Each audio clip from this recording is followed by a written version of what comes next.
Ok. Los que falten, por favor, de escribir su nombre para nuestro pase de asistencia y vamos a comenzar con nuestro tema el día de hoy. Como ustedes pueden ver, el tema que vamos a ver el día de hoy está muy relacionado con el tema de la clase pasada. Acuérdense que en la clase pasada veíamos nosotros los tipos de textos, el descriptivo, el narrativo, y por ahí vimos un tipo de texto que es persuasivo, ¿vale? Acuérdense que los textos persuasivos, pues obviamente como su palabra lo dice, tienen la finalidad de convencer, de persuadir al lector, es decir, de hacerle creer que lo que yo estoy diciendo, mis ideas o el punto de vista, es el correcto. Entonces, dentro de este tipo de textos persuasivos, entra el ensayo, que es el tipo de texto que vamos a ver el día de hoy. Es un tema un tanto no difícil, pero sí complejo en cuestión de todos los elementos que debe de tener un ensayo. Por ejemplo, cuando nosotros hablamos del cuento que les he hablado en temas pasados, pues es una historia que puede desarrollarse en cualquier lugar, que puede tener infinidad de personajes y que tiene dentro de su estructura un inicio, un desarrollo, un clímax y un desenlace. Pero dentro del ensayo vamos a ver que su estructura externa, acuérdense que hablábamos de lo que es una estructura externa y lo que es una estructura interna, vamos a ver que dentro de su estructura interna, esta tiene varios elementos que son muy importantes y que para llevarse a cabo tienen que tener forzosamente ese orden. Y obviamente en su estructura interna, pues todavía es un poquito más complicada en cuestión de que así como veíamos las clases pasadas, esta parte de lo que es la coherencia en la redacción y demás en la semántica, también lo tiene que tener un ensayo. Entonces vamos a ir desmenuzando poco a poco cuáles son qué es un ensayo, cuáles son sus características y cuáles son sus componentes en cuestión de elementos al redactarlo, ¿vale? Entonces, en la imagen que yo les estoy mostrando, tenemos diferentes elementos que vamos a analizar el día de hoy. Primero vamos a descubrir qué es, cuál es su función, qué se refiere a la definición, la función es para qué nos sirve o cuál es su finalidad, cómo es su estructura externa, cómo es su estructura interna, las principales características que debe de tener y dentro de las clasificaciones de temas que contienen y también la clasificación estilística, que tiene que ver mucho con lo que yo les hablaba acerca de la coherencia de la redacción. ¿Hasta aquí tenemos alguna duda de cuál es nuestro tema?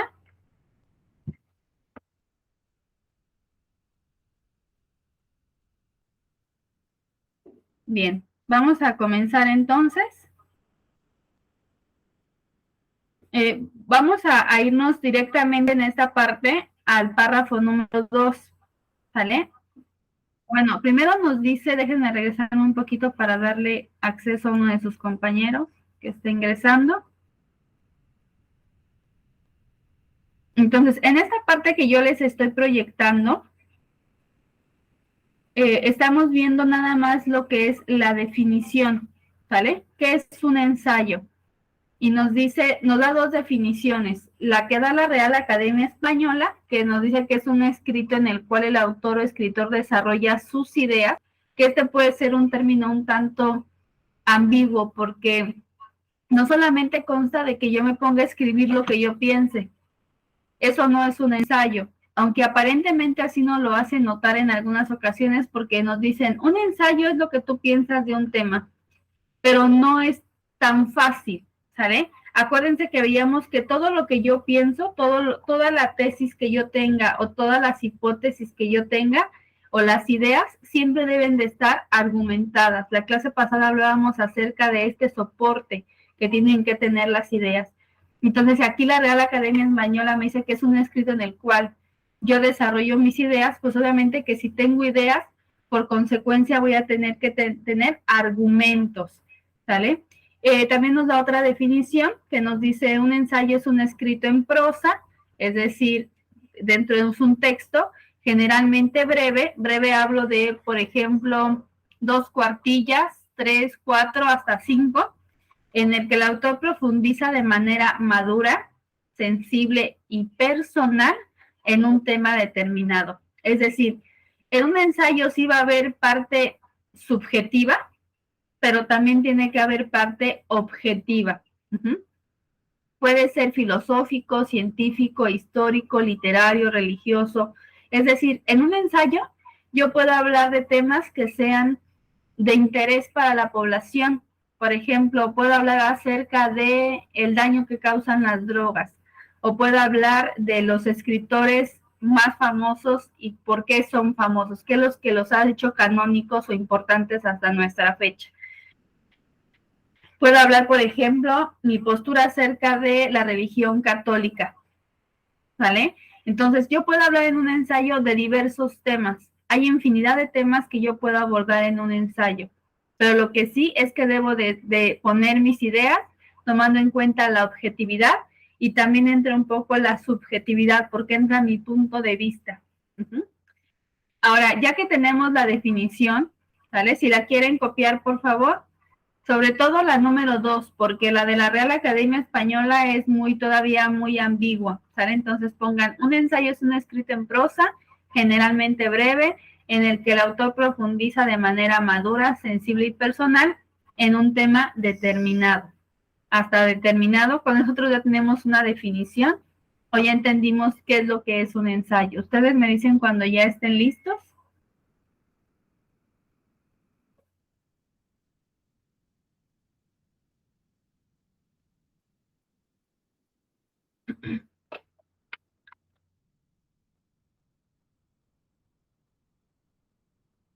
Y aquí en lo que ustedes copian, sí cabe profundizar que dentro de los diferentes textos que han surgido dentro de la historia, pues el ensayo es uno de los más nuevos, ¿sale? Y esto es porque acuérdense que a partir del Renacimiento y a partir de la Revolución Industrial y a partir de los movimientos de liberación femenil y demás, y socialistas, por ejemplo, entonces el hombre ha tenido la apertura para poder expresar su punto de vista. Iba a ser muy raro que nosotros, por ejemplo, en la Edad Media encontráramos a alguien escribiendo un ensayo, porque acuérdense que históricamente en la Edad Media se prohibía al hombre pensar, pero lo único que gobernaba era la iglesia. Entonces, a partir del Renacimiento, cuando el hombre comienza a creer en su intelecto, comienza a creer en el uso de la razón, del análisis, cuando comienza a surgir esta parte del ensayo y obviamente pues nos permite a nosotros expresarnos como sociedad, expresarnos como individuos, qué es lo que pensamos sobre ciertos temas.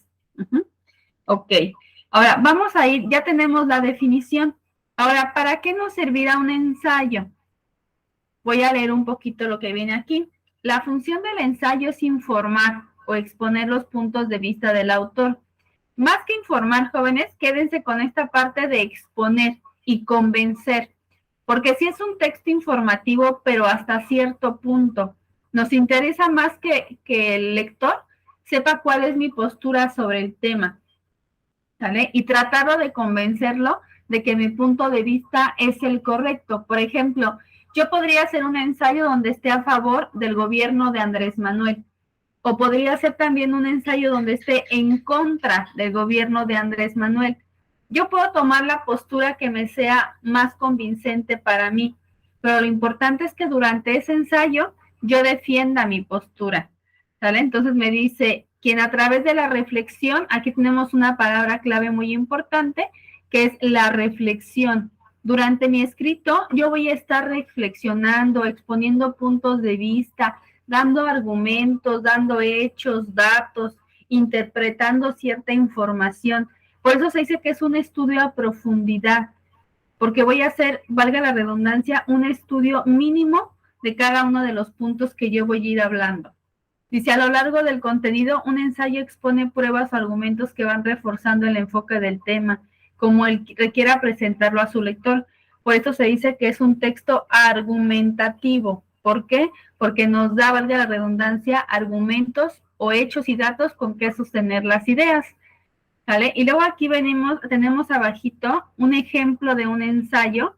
Dice, lee el siguiente fragmento de un ensayo e intenta identificar su función, es decir, ahorita que yo lo lea, ustedes vayan pensando cuál creen que sea la finalidad que tuvo el escritor al redactar este ensayo. El título del ensayo es El calentamiento global. El fenómeno del calentamiento global debe ser un tema de preocupación para los gobiernos de todos los países. ¿En qué consiste dicho fenómeno y por qué es grave? Se trata del aumento de la temperatura media en todo el planeta. Este incluye a la atmósfera terrestre y la de los océanos. Existen datos científicos suficientes que demuestran que la temperatura está aumentando y que lo más grave, el resultado de este aumento es el hombre y sus múltiples actividades que solo han deteriorado el medio ambiente. Ahora, a mí me gustaría que escribieran ustedes en el chat cuál creen que sea la función de este ensayista al escribirnos este texto sobre el calentamiento global. ¿Qué quiere lograr en nosotros como lectores?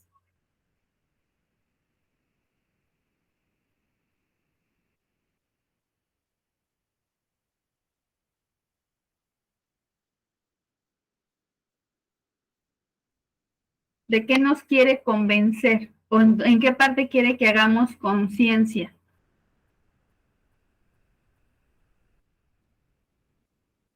Exacto, no contaminar. Entonces, la finalidad del texto es que el ser humano haga conciencia sobre que muchas de las actividades que hacemos nosotros día con día, que son comunes para nosotros, pues están dañando nuestro planeta y están llevándolo a este calentamiento global. Entonces, lo que quiere que hagas es que cuando tú leas el texto, tú digas, tengo que cambiar esto y esto y esto para evitar que el calentamiento global continúe. Uh-huh. Ahora nos voy a regresar un poquito a donde me decía la función para que ustedes puedan apuntar, donde dice la función del ensayo es informar o exponer los puntos de vista del autor, quien a través de la reflexión expone su punto de vista. Vamos a copiar solamente hasta punto de vista. Vamos a ser breves para que entendamos esta parte de la función, ¿sale?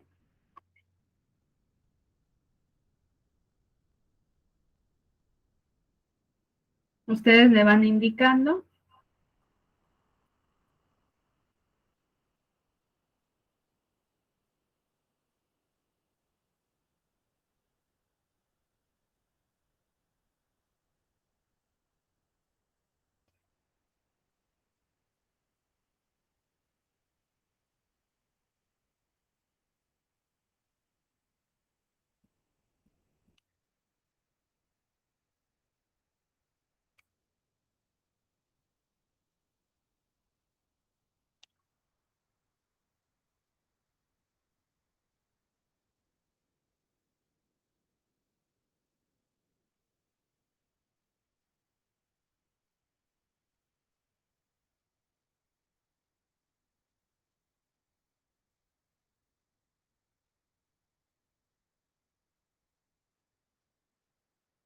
¿Listo, jóvenes?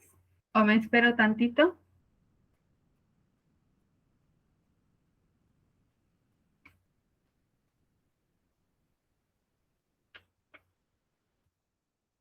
Entonces, si ustedes se dan cuenta, ya sabemos lo que es un ensayo, ya sabemos también cuál es su función. Ahora vamos a nuestro siguiente subtema del mismo ensayo, que son las características que debe tener un ensayo. Nos habla aquí de que un ensayo de manera general es un escrito que aborda un tema según cierta perspectiva, es decir, se evalúa, analiza o interpreta el asunto desde una visión particular. Por eso es mi punto de vista, porque no tengo que pensar lo mismo que tú sobre un tema, pero yo voy a argumentar por qué pienso así, ¿sale? No pretende agotar el tema en su extensión. ¿A qué se refiere con esto? No quiere decir que lo que yo escriba en ese ensayo, con eso cierro el tema y ya nadie más puede opinar. Al contrario, lo que trata el ensayo es de crear la duda o la expectativa en el lector para que él también se anime a adquirir su propio punto de vista y, ¿por qué no?, pueda realizar otro ensayo sobre el mismo tema, pero con otra perspectiva. Muchas veces cuando los estudiantes realizan un ensayo, dicen, es que él escogió el mismo tema que yo, por ejemplo, trastornos alimenticios. Y yo les digo, no importa, o sea, él pudo haber escogido el mismo tema que tú, seleccionado el mismo tema que tú, pero al momento de realizar la investigación, al momento de redactar las ideas, al momento de poner cuál es tu postura, ustedes se van a dar cuenta que el ensayo va a ser totalmente diferente, a no ser que lo hagan juntos, ¿sale? Pero si cada quien lo hace por su lado y realiza su proceso de investigación y toma su postura sobre el tema, aunque sea el mismo tema, el ensayo es diferente, ¿sale? No pretende agotar el tema, que es de lo que hablábamos ahorita, se escribe en prosa, elaborado los argumentos que den fuerza al punto de vista del autor, es decir, utiliza argumentos. Entonces, número 1, aborda un tema desde una perspectiva personal. No se agota el tema y está escrito a partir de la redacción de argumentos. Es conveniente que los argumentos que apoyan y dan forma al escrito sean referencias válidas, es decir, que yo, como yo les decía la vez pasada, cuando hablábamos de textos argumentativos, yo les decía que ¿cómo voy a argumentar yo sobre un punto de vista o sobre un hecho? Pues utilizando hechos, utilizando datos, ¿sale? Utilizando citas textuales de expertos, es decir, la información o los argumentos que yo dé deben de ser válidos, deben de ser coherentes, deben de tener peso, es decir, deben de venir de expertos. ¿Vale? Muchas veces cuando ustedes o cuando cualquier estudiante se mete a investigar sobre un tema, googlea el tema que quiere investigar y la primera o segunda opción que le salga es la que escoge para desarrollar su tema. Y no es así. Casi siempre cuando vamos a hacer ya un escrito de este tipo, tenemos que buscar páginas especializadas, donde sí exista un autor, por ejemplo, donde exista una editorial o exista una organización gubernamental que esté dando fe y legalidad de esos datos, porque recuerden que en Internet cualquiera puede publicar un texto y eso no quiere decir que sea correcto, pero cualquiera lo puede hacer. Entonces ustedes como escritores, como lectores, tienen que aprender a seleccionar la información que sea coherente. Esto es básico en un ensayo, que todos tus argumentos sean válidos y que tengan un alto grado en cuestión de experiencia, de expertos. Se presenta como una reflexión y no como una imposición al público, es decir, tú vas a, ¿cómo se podría decir? Tú vas a invitar a tu lector a que reflexione sobre este tema. No le vas a hablar con un tono autoritario, al contrario, le vas a poner preguntas, le vas a poner casos donde él pueda ir analizando lo que tú estás diciendo para ver si es coherente o no lo que tú estás diciendo. Es decir, le vas a demostrar que tienes la razón, pero no de una manera autoritaria. Entonces, si quieren copiar las características, por favor, ahí sí les doy un poquito más. Ustedes pueden ir resumiendo, no tienen que copiar todo tal cual. Por ejemplo, si es un texto escrito que aborda un tema según cierta perspectiva, pues nada más podrían poner, es un escrito que analiza un tema. Y ya no escribo toda la información tal cual viene ahí.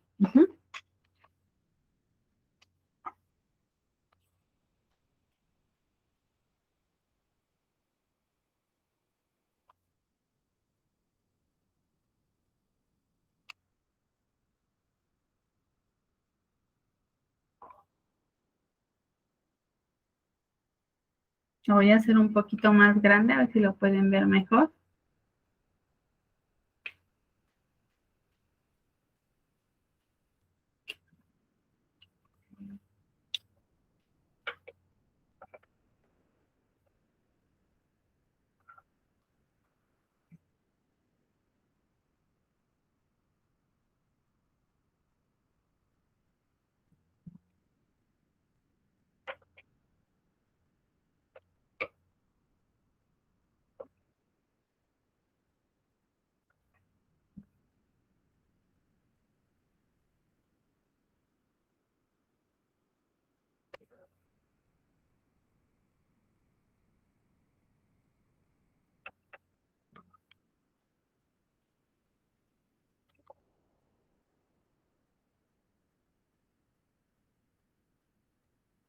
Lo voy a ir bajando para que puedan copiar los otros dos puntos donde nos habla acerca de que los argumentos sean convincentes y que obviamente invita a la reflexión. Ujú.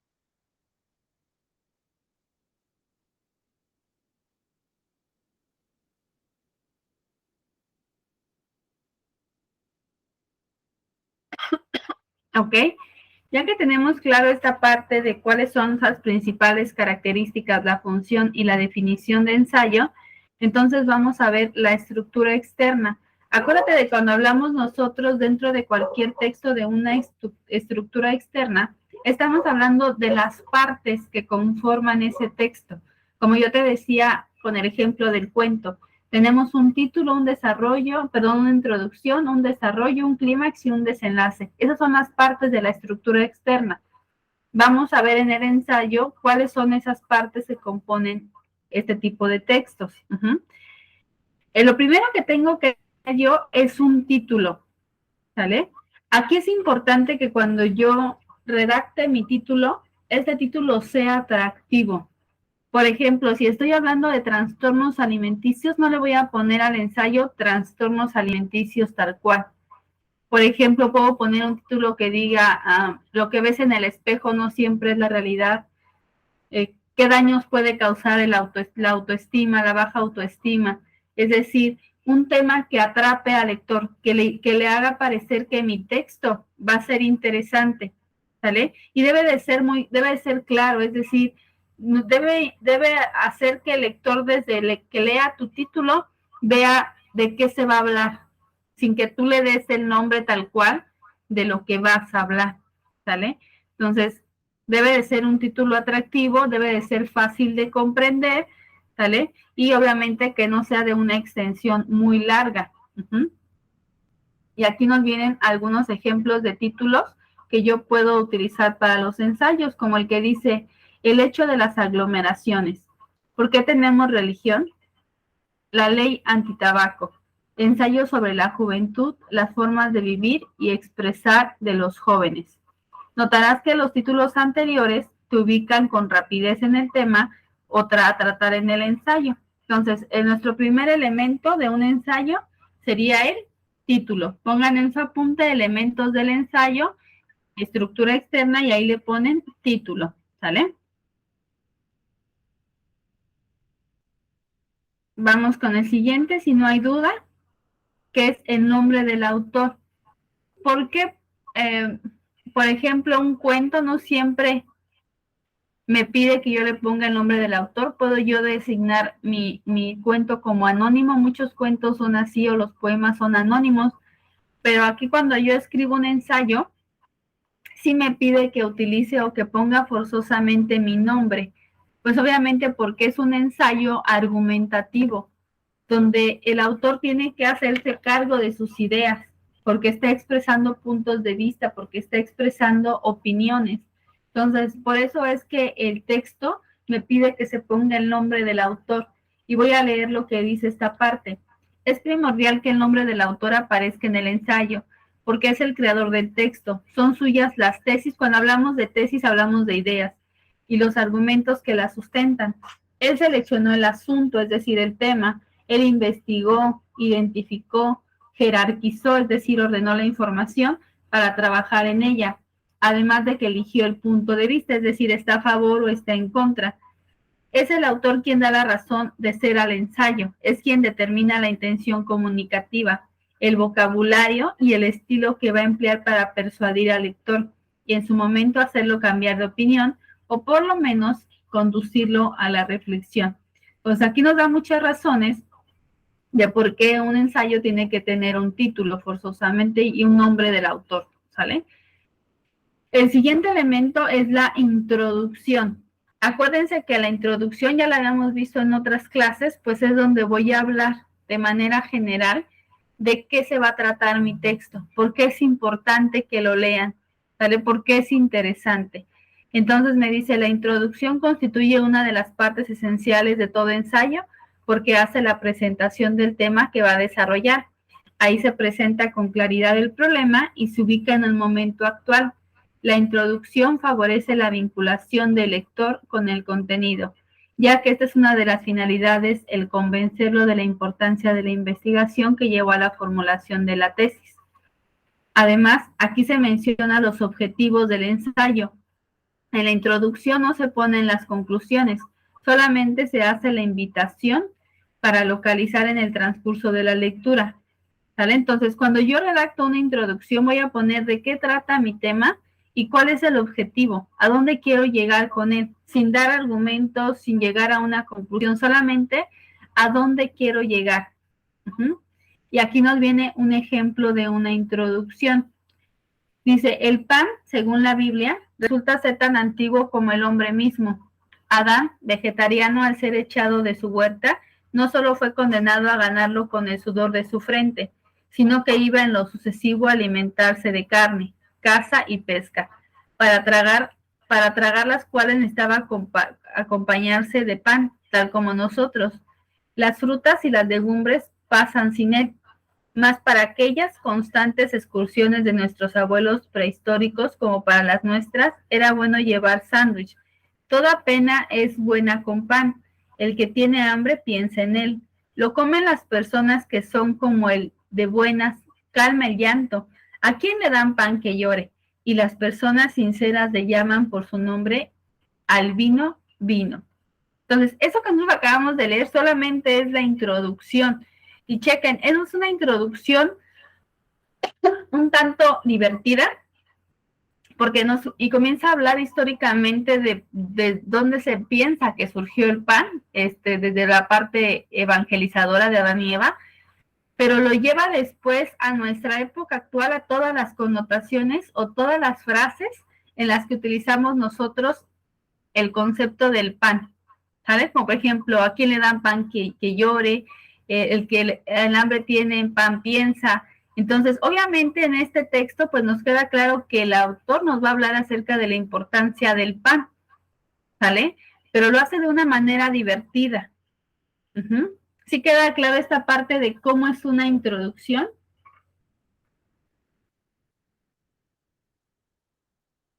Que en ella voy a poner el tema del que voy a hablar, el objetivo, pero sin dar todavía los argumentos ni una conclusión, ¿sale? Por eso se llama introducción, solamente voy introduciendo al lector, ¿sale? Vamos con el siguiente, yo ya hice mi introducción, ¿sale? Ahora vamos al planteamiento. Aquí se presenta un tema donde el autor va a ofrecer su punto de vista y las razones por las que considera importante reflexionar sobre él, la proposición que contiene el tema y la postura que refleja. Entonces vamos a relacionar planteamiento con postura. Ahí es donde voy a decir cuál es mi postura, ¿sale? Dice, la postura que refleja o punto de vista del autor la conocemos como tesis. Ya de una manera más formal, dentro del argot de los escritos, pues a la tesis es la idea que sustenta todo el ensayo. Por ejemplo, yo aquí podría, ya que dio esa introducción, yo podría poner una pregunta acerca de si consideran que el pan es tan nutritivo como aparenta. Ya de un planteamiento. Y entonces ya voy a poner, yo considero que no es tan nutritivo, pero sí comercial. Y ya estoy dando una tesis, estoy dando una postura sobre el tema, ¿sale? Nos dice, lee el siguiente ejemplo del mismo ensayo de Salvador Novo. Perdón. Ahora, nosotros ya leímos la introducción. Ahora viene su planteamiento, su tesis, la postura que él toma. Dice, para él, el pan es sagrado. Manja, ¿qué es esto? Es el pan que se cuaje en torno de nosotros, mejor que los trigales. Antes, Lot, Génesis 3, hizo una fiesta e hizo pan. Y Abraham, cuando recibió a los ángeles, ordenó a las diligencias Sara, Génesis, que preparara panecillos.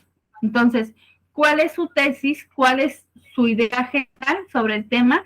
Pues que el pan a lo largo de la historia ha sido un alimento sagrado. Y aquí, dentro de la tesis, también ya nos está dejando entrever alguno que otro argumento. ¿Por qué? Porque está citando momentos históricos en el cual el pan ha sido algo trascendental o algo básico para llevar a cabo el ritual, el momento, el festín, la ceremonia. ¿Saben?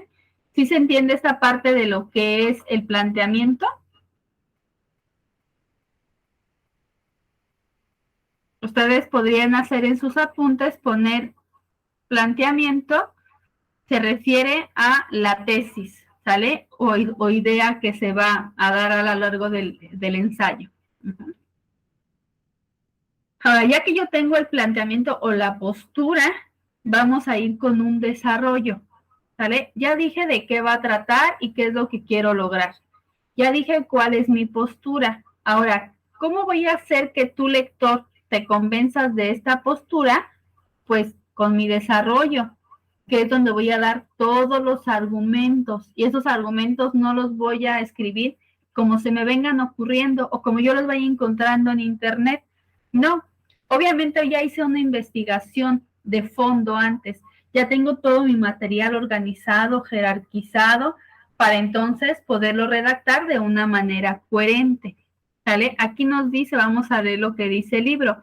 Expone y realiza el tema elegido, planteando las perspectivas del autor y apoyándose en diversas fuentes, que pueden ser citas de autores prestigiosos o especialistas, bibliografías, etcétera, de acuerdo con el tipo de ensayo que se trate y en recursos como la descripción, la narración, la comparación, ejemplificación, entre otros.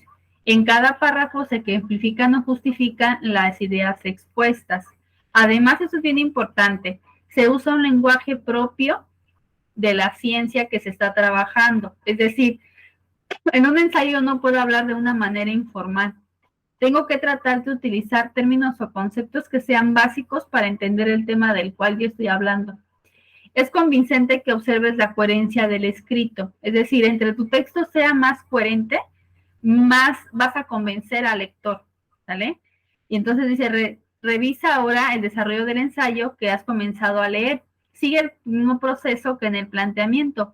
¿Cuál es el tema elegido para el ensayo? ¿Desde qué punto de vista se plantea el autor el problema? ¿Qué fuentes documentales utiliza? ¿Y cuáles son las ideas principales? ¿Vale? ¿Y qué lenguaje utiliza? Entonces, vamos a leer el desarrollo. Ya vimos que él dice que el pan es sagrado. Ahora vamos a ver cómo nos convence de esta postura. Dice, el pan no armoniza con ciertos guisos ni con determinados líquidos.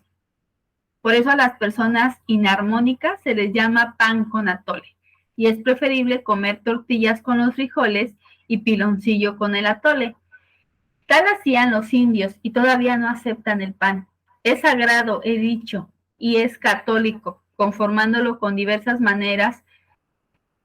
Se celebran fechas notables, por ejemplo, la rosca de Reyes, el pan de muerto, y luego las torrinjas, y la capirotada, y los chongos. Y cuando él pone los 3 puntos suspensivos, pues nos quiere decir que hay múltiples ejemplos todavía donde se utiliza el pan. El pan es inseparable de la leche, sí incompatible con el atole, es indispensable con el chocolate o el café con leche. Niños y viejos lo bendicen porque se reblandece mojado en sopa. No es menor su interés literario. ¿En qué novela con calabozos no aparece, con un jarro de agua, un pan duro? ¿En qué novela con altruismo no se habla de los medrugos o de las migajas?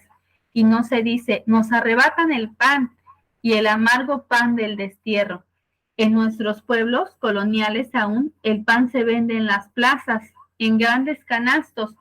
Todavía las familias en las colonias tienen su panadero predilecto, aquel que constituye el fil de las criadas y el regocijo de los niños, el fil decorativo que llega a las 5 de la tarde, cuando ellos vuelven del colegio, con sus grandes bandejas de chilindrinas, hojaldras, violines, huesos, cocoles, monjas, empanadas, roscas de canela, cuernos, chamucos. Las teleras, bolillos y virotes, según la religión, que consumimos usualmente en la mesa, son adecuadamente grandes, parecen encerrar además en forma de puño cerrado una sorpresa. Y continúa, el pan rebanado americano, el pan que ustedes comerán, ya sea sabe que nada encierra, o razas blondas que procedéis por parte, por pisos, por años, por capítulos, por tajadas, por estados. La telera y el bolillo son aristocráticos, totales e individuales. Nadie que se respete se comerá delante de la gente una sobra de bolillo como se come una rebanada de pan. Y decid francamente, ¿no halláis preferible las tortas compuestas a los sándwiches o a los pambazos compuestos? Entonces, todos estos argumentos que él nos da es para convencernos de la importancia en nuestra sociedad y en nuestra vida diaria que el pan tiene, ¿vale? Este es el desarrollo, ya nos dio argumentos. Ahora, vamos a la conclusión. Obviamente la conclusión es donde él va a cerrar el tema y nos va a decir a qué punto llegó a partir de analizar todos estos argumentos que él ya dio. Voy a leer lo que nos dice el libro acerca de la conclusión. Aquí es donde se presenta un juicio o una valoración sobre el tema analizado. Se ofrecen sugerencias de solución y se proponen algunas líneas de análisis para ensayos posteriores.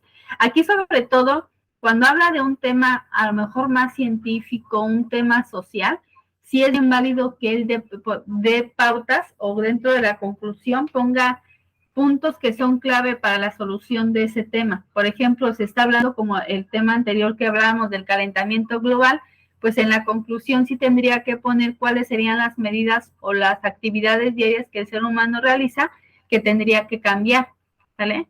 Se busca recuperar los cuestionamientos presentados en la introducción o el cuerpo del trabajo, con la finalidad de resaltar la solidez de los argumentos o validaron la tesis planteada. Para la redacción de una conclusión, el criterio básico es la coherencia, es decir, tu conclusión tiene que ser el resultado de todos los argumentos. Vamos a poner que aquí en el texto que yo te estoy presentando, el autor ya te habló de que el pan es muy importante y en su conclusión te diga, pues sí es importante, pero no tanto, ¿eh? También comemos tortilla y también hay muchos alimentos que nos pueden proporcionar los mismos nutrimentos y que a lo mejor pueden ser más baratos. No tendría una coherencia, porque durante todo el desarrollo trata de convencerme de que sí es importante. Entonces su conclusión también lo tiene que demostrar. Y para esto, pues nos dejan cómo termina este ensayo, ¿sale? Dice, más ya aparecen casas americanas que reparten pan en automóvil, tostada y de pasas, poca imaginación nórdica. Para todos los usos, aquellos grandes surtidos de bizcochos para la merienda van desapareciendo. En los cumpleaños ya hacen pastel birthday. El té sustituye al chocolate y se toma con pan tostado de pasas. Los bolillos grandes, trigos, ceden su puesto a las monótonas rebanadas. México se desmexicaniza, con su pan se lo coma, ¿sale? Y aquí obviamente termina de una manera un tanto literaria porque nos dice un refrán al último, es decir, nos habla de que a pesar de que el pan es muy importante, pues en nuestra actualidad en el México ya no le estamos dando la misma importancia. ¿Por qué? Pues porque están entrando o han entrado marcas comerciales como Bimbo X, que obviamente lo que hacen es vender su producto, pero ya no tienen ni la misma finalidad ni la misma calidad que el pan al que él se refiere, este pan histórico o este pan artesanal o este pan que te da una identidad, ¿vale? Entonces esa es su conclusión. Pregunto, jóvenes, ¿hasta aquí ustedes tienen alguna duda acerca de lo que compone la estructura de un ensayo? Recuerden que estamos hablando de su estructura interna. Todavía no hemos entrado a la parte interna, ¿vale? Solamente son, si nosotros tuviéramos un ensayo y lo tuviéramos que dividir, pues analizaríamos que tiene un título, que tiene una introducción, que tiene un planteamiento, que tiene un desarrollo y una conclusión, ¿vale? Pero ahora, no solamente es que yo redacte todo esto, también como un ensayo se va a hacer sólido porque voy a tener que anotar hasta la parte de abajo las fuentes de investigación. Es decir, yo puedo escribir el mejor ensayo, pero si ese ensayo no tiene referencias de dónde consulté mi información, entonces va a perder toda validez. Si yo no pongo a qué páginas especializadas me metí, qué libros consulté, qué especialistas entrevisté para desarrollar todo este tema, entonces va a perder credibilidad, ¿vale? Voy a leer un poquito lo que nos dice acerca de las fuentes de investigación. Un ensayo pierde objetividad cuando carece de fuentes de investigación. Esta le da relevancia, ya que representa uno de los principales criterios de objetividad que se debe mostrar en este tipo de textos. De las fuentes se obtiene la información que sirve de referencia para apoyar y fortalecer los argumentos del escritor. Esto es la estructura externa. Pregunto, ¿hay alguna duda hasta aquí?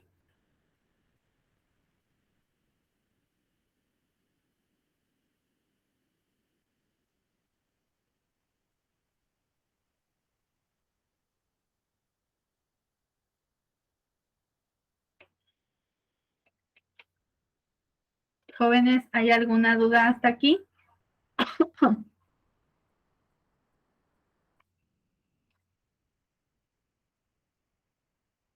Ok. Ahora, vamos a trabajar un poquito, gracias por los que están comentando, vamos a dejar nuestro tema nosotros hasta aquí el día de hoy. Ya en la siguiente clase vamos a estar revisando la estructura interna. Hoy nos quedamos solamente con la definición, la finalidad y características y estructura externa. ¿Sale? Entonces vamos a trabajar aula invertida. ¿Cómo trabajamos nosotros la aula invertida? Yo voy a cerrar mi cámara, ¿sale? Ustedes tienen la opción de prenderla o la dejan así. Esa es a su elección. Pero en grupo, ustedes tienen que trabajar sobre unas preguntas que yo les voy a poner en el chat. Y ustedes pueden prender su micrófono, decir yo pienso esto. Para el último, ustedes poderme dar respuesta a las preguntas que yo voy a formular. Voy a quitar mi presentación, ¿sale? Voy a abrir mi chat, ¿sale? Y la primera pregunta, ustedes las pueden ir copiando en su cuaderno, es, ¿qué es un ensayo? ¿Sale? Entonces, permítanme tantito.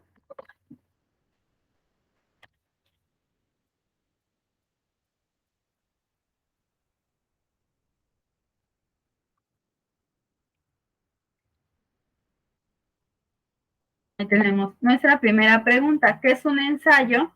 Segunda pregunta,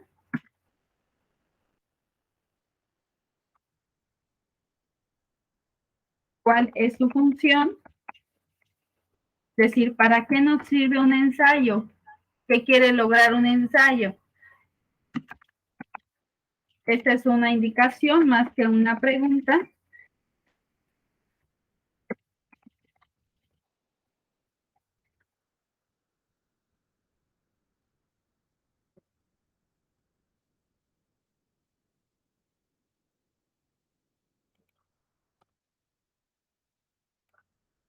Menciona 3 características del ensayo y menciona los componentes de su estructura externa. ¿Sale? Son 4 preguntas. Ustedes pueden abrir su micrófono para dar la respuesta o puede cada uno de ustedes pues participar con lo que piense que es la respuesta correcta a estas 4 preguntitas. La primera pregunta sería, ¿qué es un ensayo? Escríbanme ahí en el chat con sus propias palabras, traten de no copiar el texto, con sus propias palabras, ¿qué es un ensayo? ¿Qué entendieron?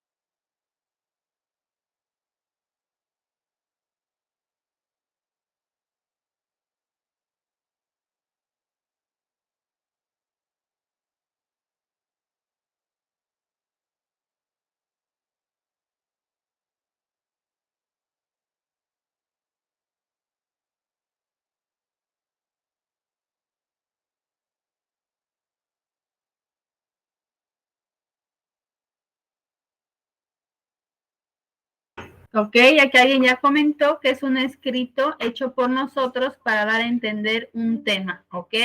Sí es cierto que debe de ser escrito por la persona, pero no solamente quiere dar a entender un tema. ¿Cuál sería su función? Aquí entra la siguiente pregunta. ¿Cuál es la función de un ensayo?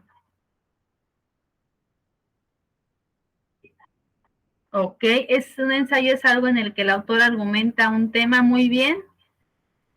Ahora vamos a la siguiente. ¿Cuál es la finalidad de un ensayo? ¿Cuál es su función? ¿Para qué nos sirve?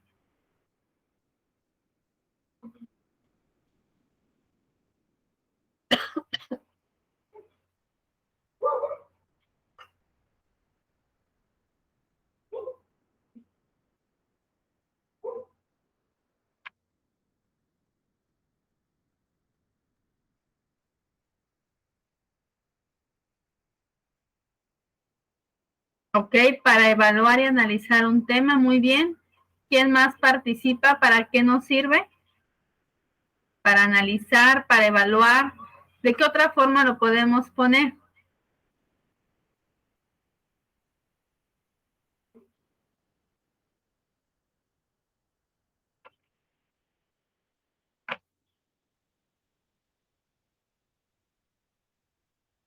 Exponer una reflexión sobre un tema. Muy bien. Ya tenemos qué es un ensayo y ya tenemos para qué nos sirve. Informar brevemente a las personas sobre un tema, informa, expone, reflexiona, evalúa y analiza. Muy bien. Ahora vamos a la pregunta o al aspecto número 3. Menciónenme 3 características del ensayo.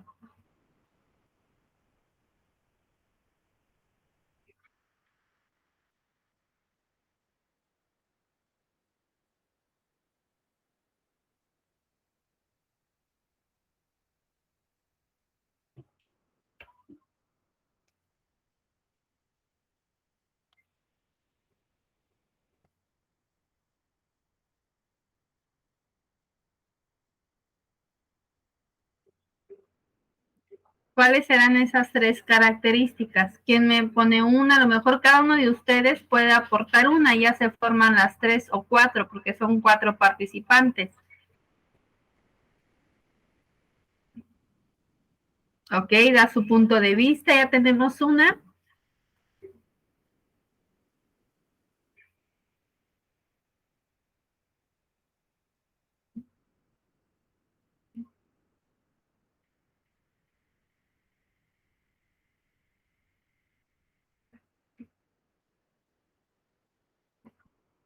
¿Qué otra característica podemos decir?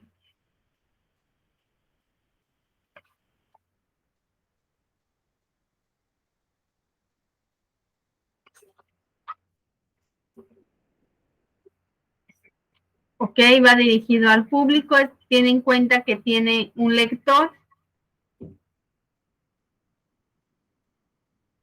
tiene que tener argumentos, un ensayo.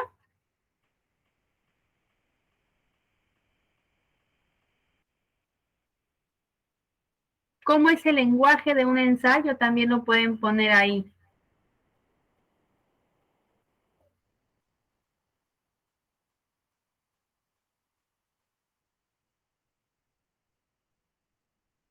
Y la última, pues tiene que ver con cuál es la estructura que tiene un ensayo, ¿sale? ¿Cuál sería el primer elemento, así como nosotros lo fuimos viendo? El primer elemento es que un título, muy bien. Ya que tengo el título, ¿qué voy a poner después?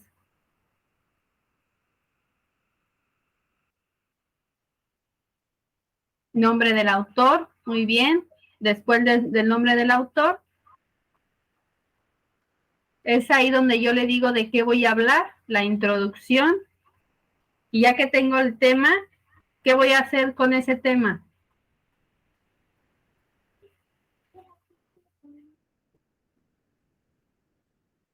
Voy a hacer un planteamiento, es decir, para tener una tesis, un punto de vista, lo voy a dar a conocer y ya que di mi postura, entonces ahora, ¿qué voy a hacer? ¿Qué sigue?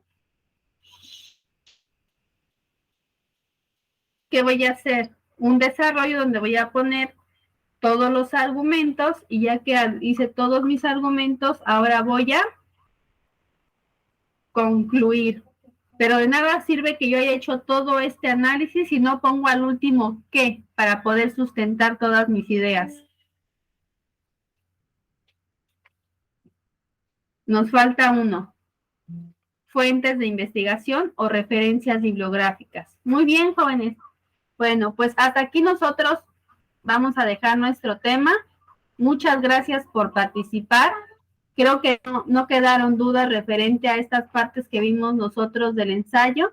En la siguiente sesión del día miércoles vamos a continuar con la estructura interna y con ciertos aspectos que tenemos que tomar en cuenta para la redacción, ¿vale? Entonces, si no hay duda o algún otro comentario, pues terminamos nuestra sesión. Espero que tengan una bonita noche y cualquier duda, pues pueden escribirme en el WhatsApp.